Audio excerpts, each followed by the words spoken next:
assuming that you make it to Hyde's Tower of Flame early, and then have a merchant shift a pathway to Huntsman's Post, and assuming that you make it through and you beat a shit ton of skeletons, you'll take a bridge that'll drop you down to a poison region that you descend, then ascend a windmill in an earthen peak, only to find yourself fucking lava world after taking another elevator even higher. So, assumptively sitting at the top of a volcano in the Kingdom of the Iron King, which is where I'm currently doing this rendition of Berserk. Yeah, I got my strength up enough to use this bad boy, and I understand why people use it now. It is a fucking easy button. But enough about that for now. Let's go ahead and start reading. Now, at the time of recording this footage, I haven't actually made it to Belfry Soul yet. I intend on getting there. I'll probably record it if it's worth anything, but I don't remember that data being all that important, at least not for me. The guide summary for the Iron Keep. High above the earthen peak lies the remnants of a once mighty castle. This keep is made out of iron, and it is so immensely heavy that it actually sank into the ground. Well, that's the rumor. The Iron Keep did indeed sink, but you'll need to search for the real cause of this fortress's magnificent downfall. Now, I do appreciate that our aesthetics have a very big bright red and orange outside, but once you're actually inside the keep, it's more of the same old muted Drenlaic colors that we'll see quite a bit in later levels. I am still a little bit perplexed, because according to this playthrough that the guy is suggesting, the Iron King is supposed to be the second boss you fight, chronologically. For me, at least as far as I'm going here with these illusory walls, he's actually my last boss. And I'm not sure what that'll do, because I do have a goal for this playthrough. I'd really like to fight the Lost Sinner. I haven't done it yet, and I'd really like to. But here's hoping that I can actually do it this time around. I'll probably have to look it up later to see all the requisites to do so. I know it's just talking to Aldea, but if he wants to talk to you, I think matters a bit, since I never seem to be able to get it right.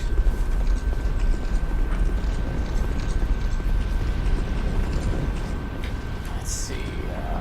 Also, a little information on the enemies as far as what we're fighting in here. You'll get a lot of these big cast iron weeb boys. Big old annoying dudes, the Elon Knights, named after a DLC boss that is way more interesting than the jobbers that are named after him that take some of his likeness. The Elon Knights' loyalty to one another is the stuff of legends, and they've held fast in their positions even as the once great Iron Keep sank into the fiery earth. The blades they wield were forged by one of the true artisans who were entertaining the Iron King during the heyday of the kingdom. Oh, and then there's this merchant man. Who are you? Who, me? I'm Magarold. Who else? Magarold. What? Have a look at my wares. Look at his wares. I'm mainly a treasure hunter, you see. I'm only a merchant on the side. Around about, looking for a find, following me instincts. I don't care what a thing's worth. What matters is whether it grabs me. Do I enjoy what I do? Well, that's a good question. I suppose I must. I've been doing it for ages. There's good iron in these parts. An old king even used it to build a castle. But the thing was, two empires spouted from the earth, and the place turned into this. At least, that's what I'm told. A bad story, eh? So, what'll it be? Anything for you today? Hey, you know that old fella with the hulking blue sword? He talks really highly of it. I got a feeling it's a fake. there it I'd be. disappoint him, so I just sort of talked around it. Let me just say, there are lots of legendary swords out there. Have you heard of the shrine on the eastern edge of Drang Lake? Built to honor the dragons, they say. If only I knew how to get there. I'd go and I'd count it for goodest. Now, he does lend to this idea of heading to the Dragon Shrine, but also, our good old Emerald Isle merchant down there, he is utterly fascinated by dragons, and if you can get him a whole dragon name, that's how you would join the Dragon Covenant and become this game's equivalent of the Dragon Ball, which is, in my opinion, the best version of the dragon armor yet. Like, you just become a solid gold dragon man, and it's rad. It's rad, Chad. I really like the fashion of it.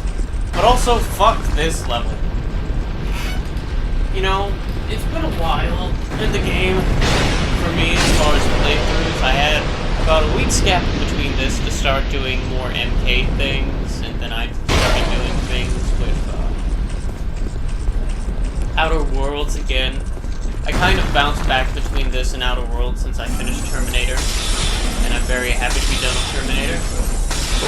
But in particular, when I started working on this, I noticed that my controller was doing something weird. That's why, if you notice, whenever I do big swings, it starts to look like I'm turning around, and my aim is very off when that happens. It makes me incredibly sad.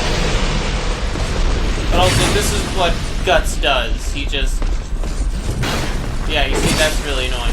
It kept happening to me, and I was very sad. Nearly died. Many times.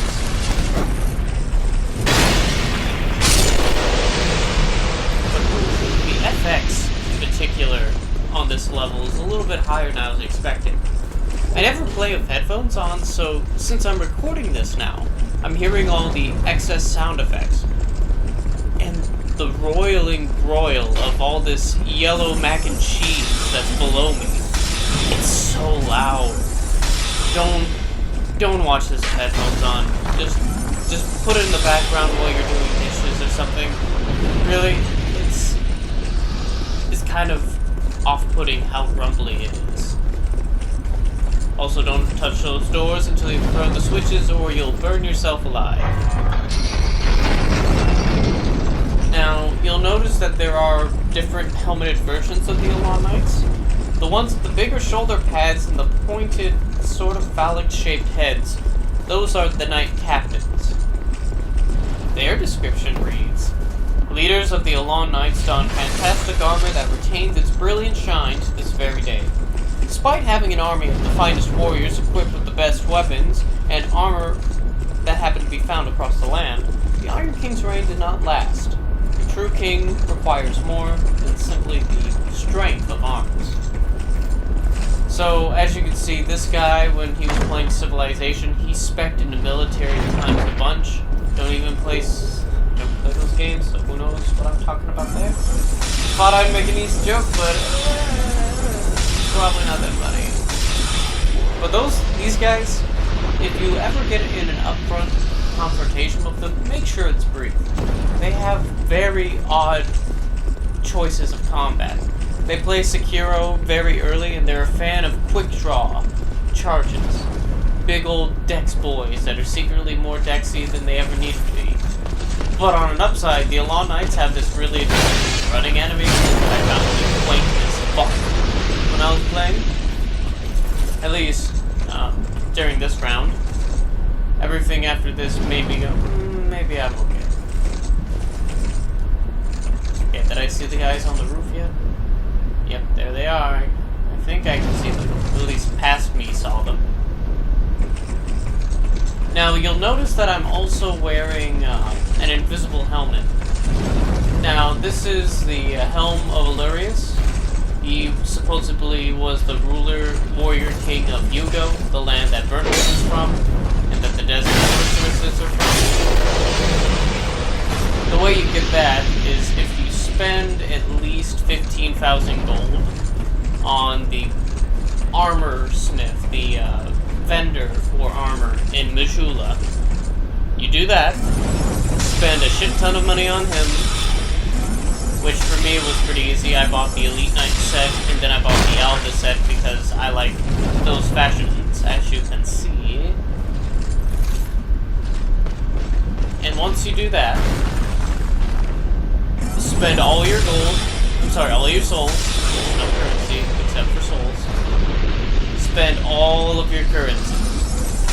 Get that out of the way and then just talk to him, and he'll hand you the illustrious set of Alluris for free.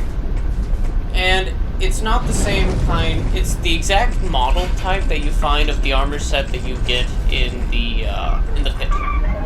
The only difference is, it's invisible. And that's because the lore of the armor set says that only brave soldiers are able to only brave warriors are actually able to see the armor set.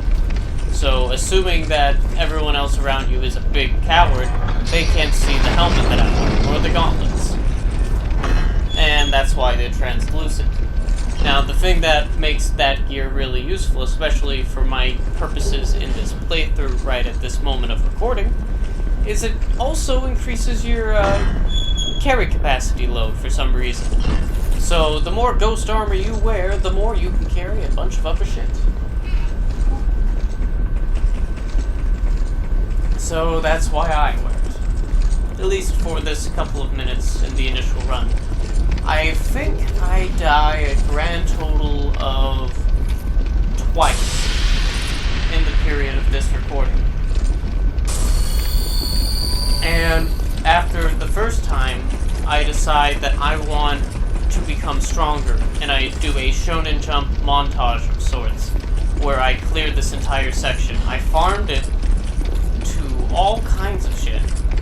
I think I went from level 20 to level 40, so I got a healthy amount, and you'll be able to tell the difference in the time skip. It'll just be 2 rounds of Smelter, 1 round of the Iron King, because the Iron King, he's a joke. He's a real bad joke. Not a good boss fight. I love this level as far as its layout. I find its verticality to be very interesting, and somewhat anxiety-inducing, but that plays into the charm of it, really. The reason I say that is because it's very curious how much they start doing the harken backs to the skylines, the ceiling supports of Anor Londo. I get that feeling a lot here. And it becomes an interesting mishmash of different mechanical elements that you can throw in here. The only thing about it that then becomes a bit more reduced from that capacity is that the bosses are semi-forgettable. The Smelter Demon might as well be in Mortal Kombat. I enjoy the way I have to treat him like in a fighting game. His cheapness does reduce his quality, but I find him to be a very worthy opponent.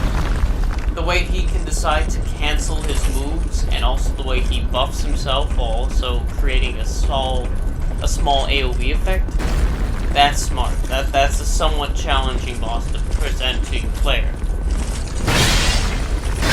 However, the Iron King, the old Iron King, man, that guy is a lame-o. Real bad. Real bad time. Not a fan. Now, to surmise a quick lore dump, as I find the confidence to run and jump towards that porch there. Look at him. Past me is real torn on the idea of going through and working that. Yep, and he found the courage. He's doing it. Look at him go. Ooh, what are you gonna do? Hey! Hey, look at that. He just had to believe. Isn't that what matters? I think it is. Always believe in yourself, gang. That's the whole point of this game. Well, that and parry. If you can parry, you'll be fine for a good portion of the mobs you're fighting against. They're largely humanoid. But I digress. Now, supposedly the old Iron King found himself a queen, and along with finding a queen, he found himself twisted by an ambition that was internalized. And once he did that, well, he found his kingdom slowly changing around him, and as he dug into the earth more and more, looking for precious ore to carve out his kingdom and produce his war machine, that's supposedly when it began to sink into the earth so bad that lava burst through and started melding itself into the culture here at the Iron Peak. The heavy weight of this entire area awoke the Smelter Demon, which is the boss in this next room. A massive iron that had come to life, the Smelter Demon was responsible for the fall of the Iron King and his castle. And from the depths of the earth he sprang, and incinerated the short-sighted king with blows. Whatever demon lies beneath these treacherous grounds. Now, as you can see, I've already made some foolishness. You don't want a big weapon in this fight. You don't want to do any of the things I'm doing right here. And above all else, this might be a more controversial one. You do not want a shield in your left hand. Now, I keep all those things there because I was very certain I wanted to keep doing what I was doing. As I found out of this, magic and big, hulking pieces of iron are what this fucker's made of. So we actually don't want to deal with that in the slightest. Big Iron Man is a big iron fan and slamming my ass around like nobody. So Didgeridoo, do what I do.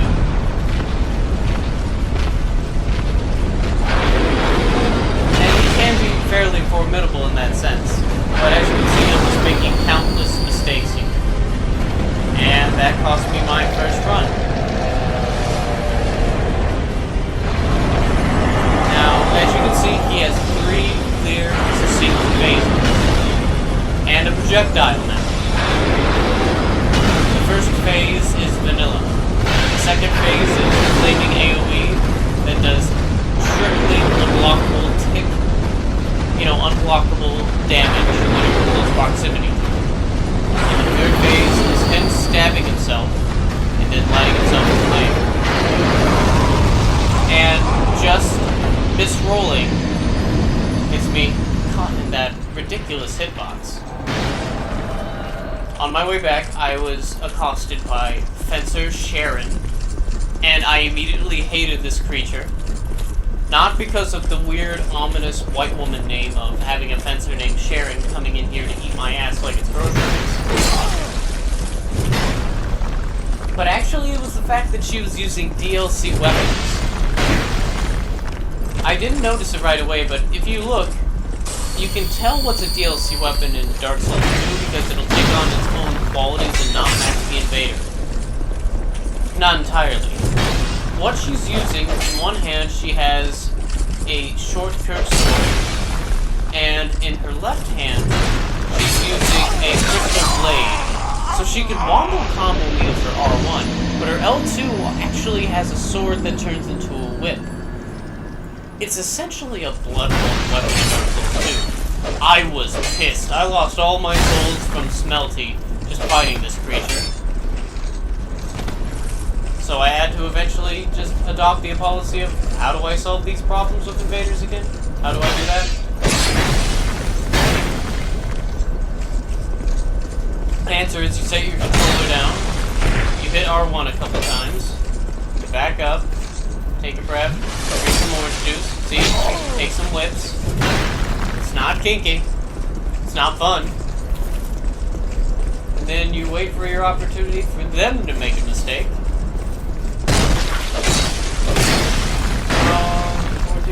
Oh, I did. Yep, I didn't do anything special there. I literally just tanked it.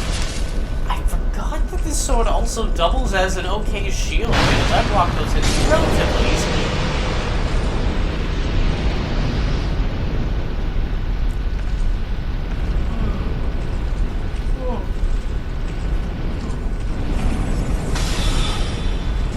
But as you can see, this level wasn't terribly trying once I figured out my draw distance of all my weapons.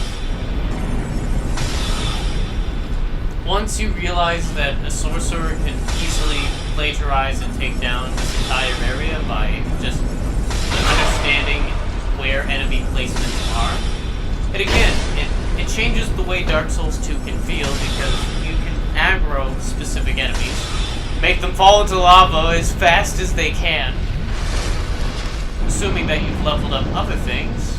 Walk in there with a really big weapon for big boys, you touch them, and you make them go away. Forever. Oh hey, this is me getting invaded again. Ah, yeah, the forlorn. Right. I remember how this went now. I think I just recorded this because I felt that I was really ballsy when I did it. Just goodbye, health bar.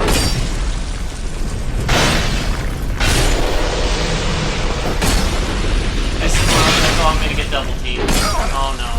No, not a fan, don't do that. No, I wasn't ready. Let me drink my orange juice. And then they're gone. Yeah, that made me just want to play, What? Oh Brother. I think we have... Here. Oh, and I recorded this. The reason I kept it in there too was to remember to show everyone that's how you get the Covetous Serpent Ring Part 2. Fast forward probably a good 40 minutes of me farming. You might notice that I went back to my heavier garb. I'm fully armored up, and I brought the Hide Knight sword back. And you see that thing in my left hand? That's my staff. I'm not gonna use a shield today. We're just gonna go in. You might notice that I'm not slowing down, not fighting enemies, not dodging them either. That's because they're all dead. I farmed the living Jim Christ out of these creatures. And that's because this place was actually a very lucrative place for souls. The old Iron King wasn't kidding. Everything here was worth its weight. And I took what was here. There was a handful of enemies that did remain. There was one of the guys from up there, and the Alon Knight captain in the corner. He's in a tricky spot. He killed me, I believe, once. So, throughout this area, I ended up killing them a little bit less than everyone else. All in all, a very lucrative moment for me. And that's plus 10 with, I think, 25 strength, 30 dexterity, and I think at that point 12 faith. So all of my stats are just getting dummy things. I don't even know why I was trying to throw poison knives at this man. He's a hungry piece of molten metal. Yeah, he'll get poisoned. He'll affect his immune system. Goodoi. Also, how that didn't hit me, I don't know. I leveled up my adaptability up to 26 too. So I guess I just was lucky and magic pixel that shit up. But as you can see, this fight already feels radically different. And all I'm doing is using a straight sword and more or less sticking to his left instead of his right. Yeah, there's something interesting about the difference between the smelter and the pursuer, that as long as you stick to the left or the right of that creature, you'll be fine. Oh, and backing away. Like, even if you don't get hit by that, if he cancels out of it, just walking away from him is such a good idea. And if I remember right, for the rest of this fight, I'm just punching an occasional life jump into hitting a straight sword. Now, the straight sword does have that extra bonus of lightning damage, which apparently this guy does not like. And I'm very, very pleased that he doesn't like it.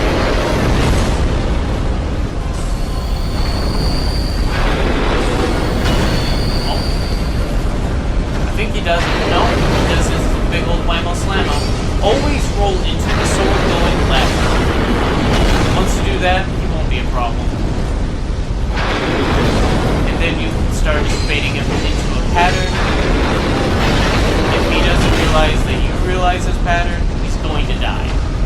It's like combat. It's awful, but it's what you do. Oh, but he got me with that AoE. I couldn't understand what that overhead was. So I read it wrong. And he got a couple good hits in before I did.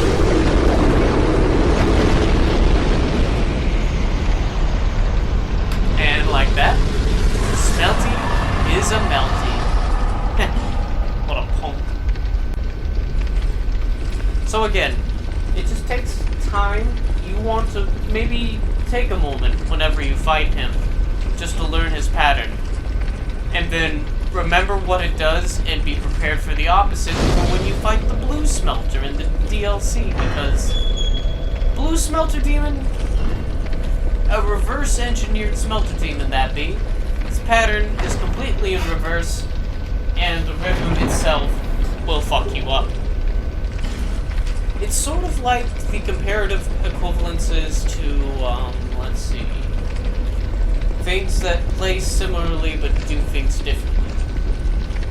If you sit down and you really look at them on paper, Kano and Nightwolf comparatively are the same archetype of rushdown pseudo-grappler in MK11. Regular Smelter Demon is Kano. Those are the types of moves that you expect. He's got a back two that can be used for combos. He's got an interesting forward rush ability. He's got good projectiles, sorta, kinda. And then Blue Smelter is Nightwolf, which is everything that the regular Smelter does, just way better. Bad difference in description, because it's pretty niche, but yeah, that's basically how I see them. And now you'll see I'm doing exactly the opposite, given that the pursuer pursues me here yet again. If you chase him down, and you just let it happen, always roll to his left, he won't know what to do. I remember I tried to get fancy, but I was like, wait, that's more stamina. Shit. And then I switched back. Or I tried stabbing him with binoculars. Ah, they never saw that coming. Get one old Denga, yeah. Oh. Yeah.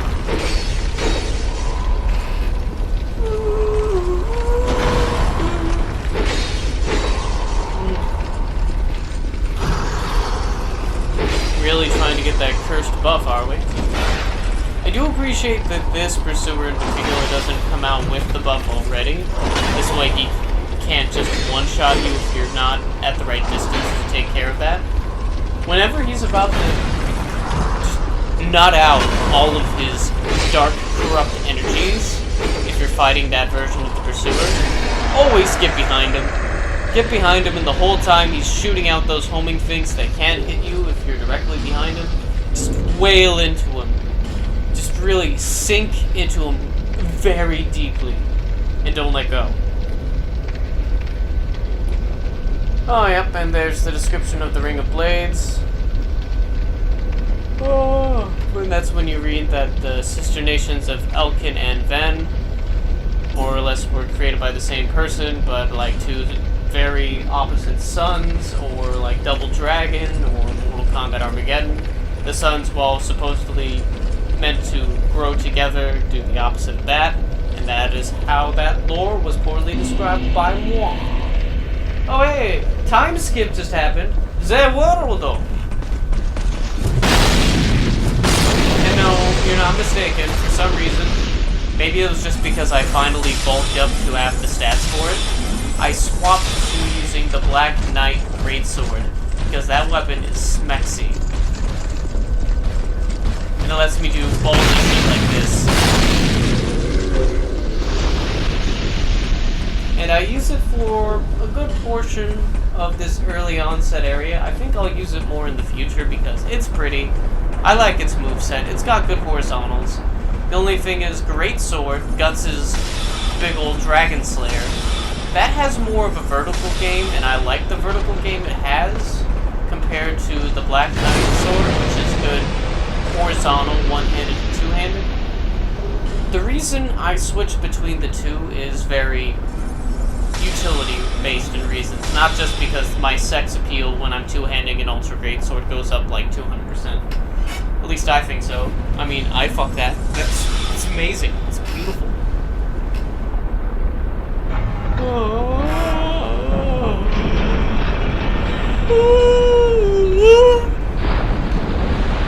But it depends on what you're doing.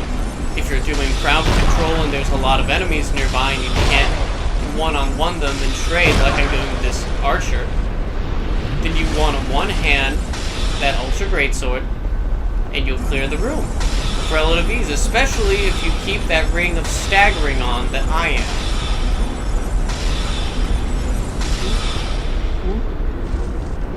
Sorry, I was looking at screenshots for the Soul Chamber design in MK11.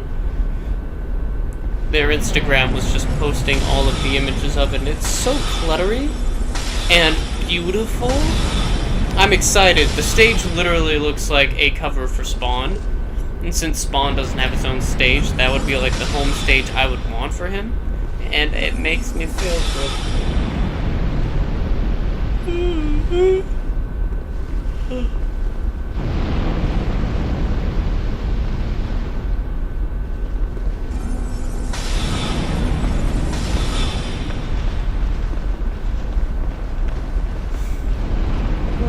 And here comes yet another Lana going, hey, excuse me, what are you doing in my house? I'm like killing you.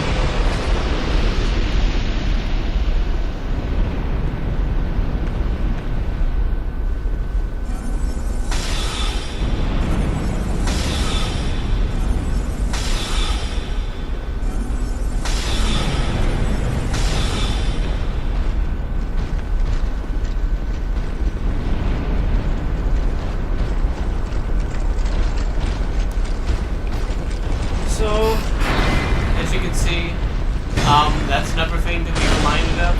Despite the Ironclads being a pretty slow and stupid enemy, don't block them. Even if you have the ability to, it's not recommended.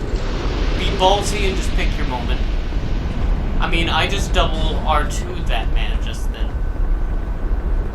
And I do like this section just because, again, it's very reminiscent of those rafters of Anne Orlando that I mentioned earlier.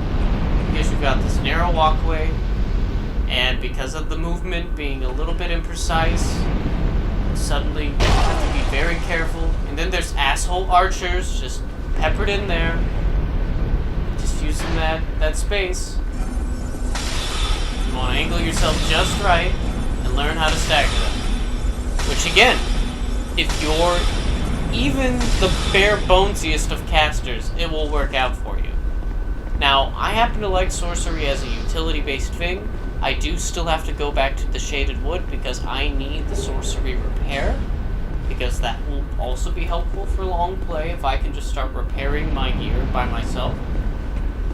But sorcery in Dark Souls 2 is very good for utility-based things.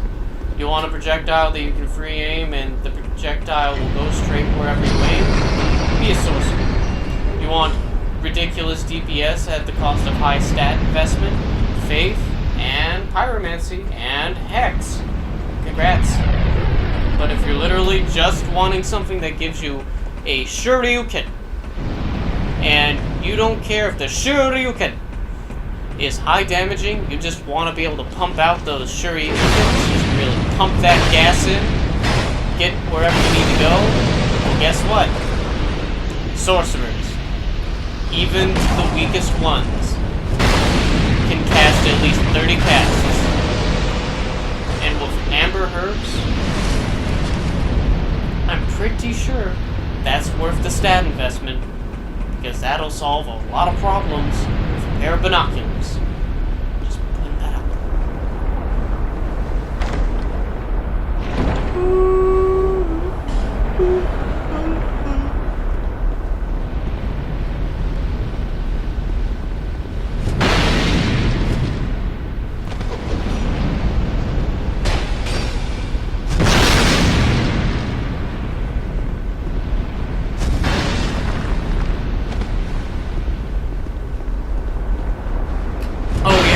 over in there. The Collector. Now, Ollie's weird because he's sporting a greatsword and a spear. I found him to be very odd for that reason. And very dead. But he did give me a Minotaur elk. I haven't looked at that. I wonder if it's pretty.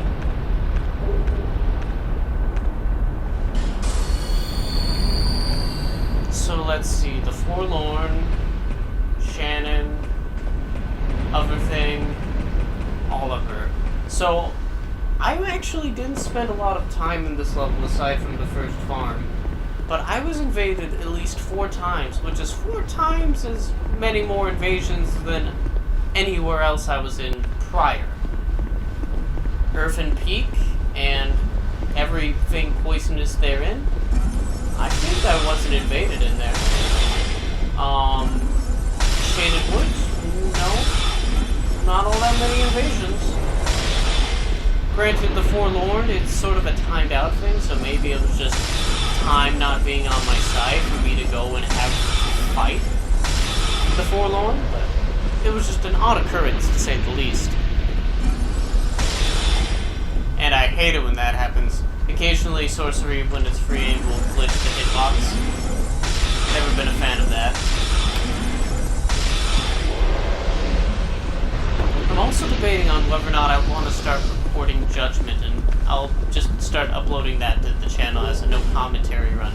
Because so far I like Judgment, but I'm still learning it. I don't play a lot of Sega games, and so the sheer amount of ridiculous input and auxiliary sounds whenever I'm interfacing with the menu, I'm not used to that. Sega games are so noisy because of that, especially a Yakuza type title, from what I can tell. I haven't been exposed to it too much. I've mostly seen gameplay from a couple of YouTubers I follow. Svid, that's CVID. I'm sorry, IT. That guy's really good. He's primarily a Yu-Gi-Oh! YouTuber. Talks a lot about differences between the anime and the card game and why the writing for 4 kids is utter trash. Good man. Beautiful man. Recommend him. But then there's there's the super best friends who are not super best friends anymore. That's a thing. But Matt and Pat of the super best friends, when they work together collectively, are very funny. The rapport between them is strong for when they had it. And they did a good job of convincing me that I might like a Yakuza, since it's just goofy, tonal dissonance, JoJo's Bizarre Adventure, when JoJo itself has narrative dissonance that makes it kind of nutso. And it just made me go, okay, you know what, Judgment's on sale. It's not directly connected to Yakuza, so I don't have to not know anything or recap any lore. It's sort of its own standalone thing. I could get behind that. And it's a detective type thing, and I love a good noir / whodunit. So, all in all, with it being on sale on PSN when I bought it, it was worth a grab.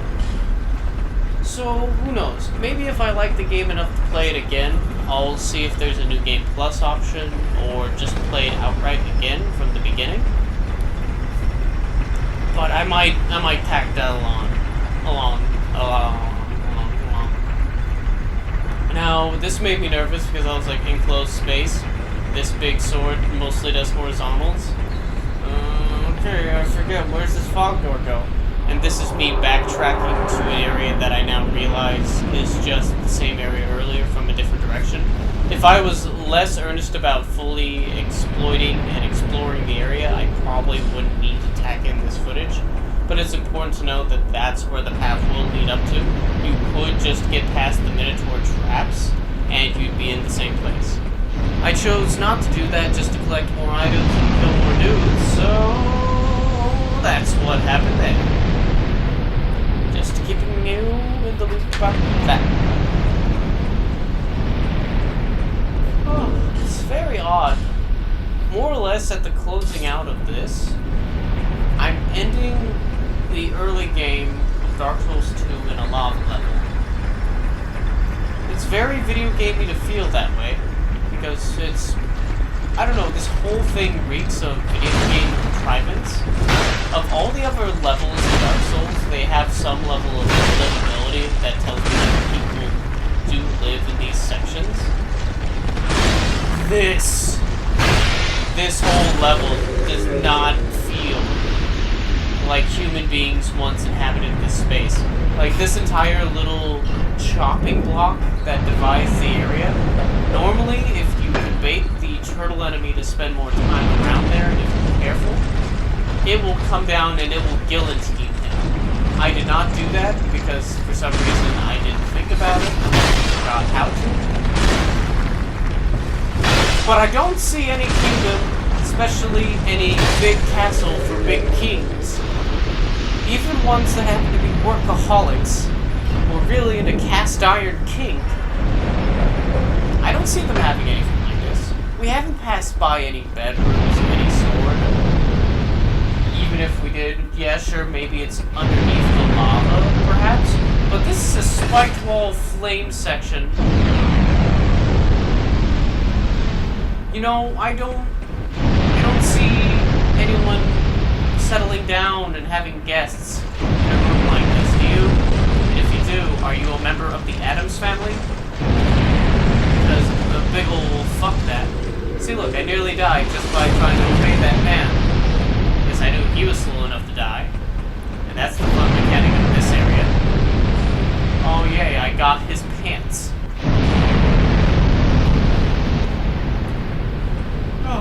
And yeah, that's partially why I find this to be a very surface level aesthetic when it comes to Dark Souls 2 levels.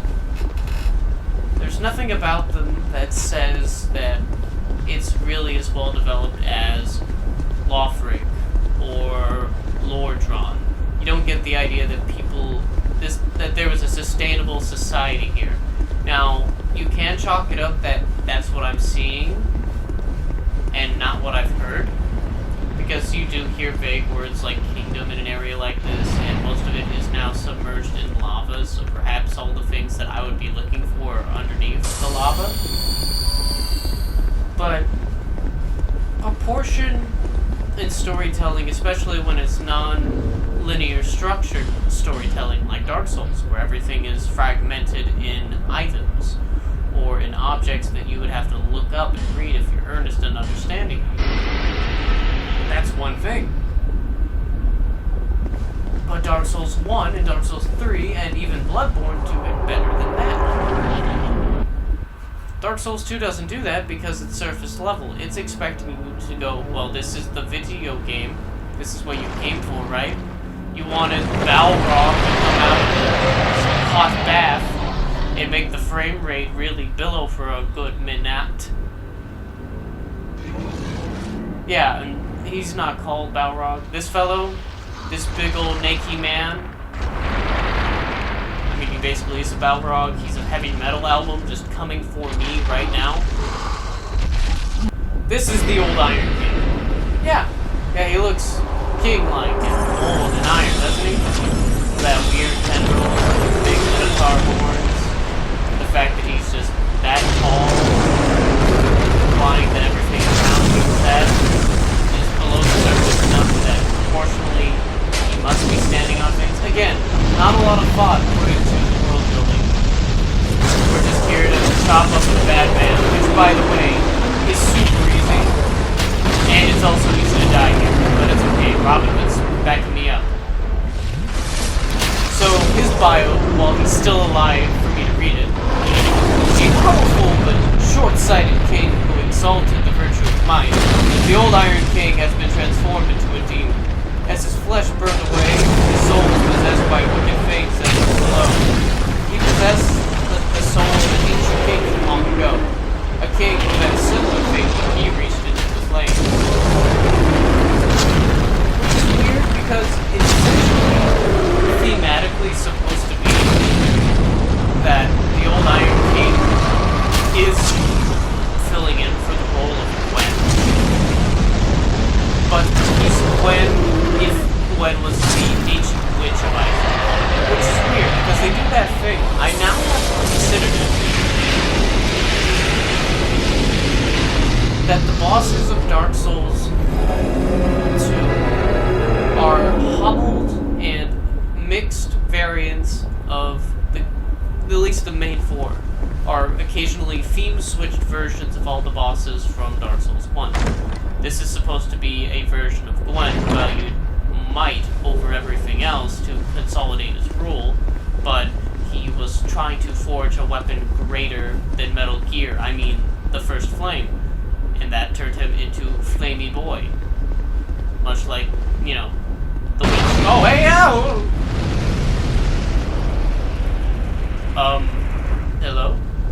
Hi there. No one has come this far for a very long while. Oh, Young Harlow, do you wish to share this curse? absolutely. Then accept the fate of your ilk and face the trials that await you. Unless you have already joined the Crestfallen. Excuse me, I too hand this weapon. I fought Godzilla. Young Harlow, there are but two paths. Inherit the order of this world, or destroy it. Okay. Only a true monarch can make such a choice. You see, the Emerald Herald uses that word a lot Very too. few indeed have come even this far. And yet your journey is far from over. Far from over. Half-grown Hollow, have you what it takes? Truly?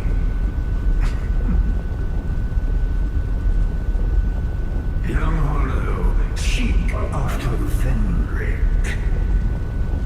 He who almost became a true monarch. The Fenric is certain to guide your way. Fledgling Hollow, may we meet again? Yep, that's what I want to fight. And fun fact, he's actually voiced by a woman, a man, and a child.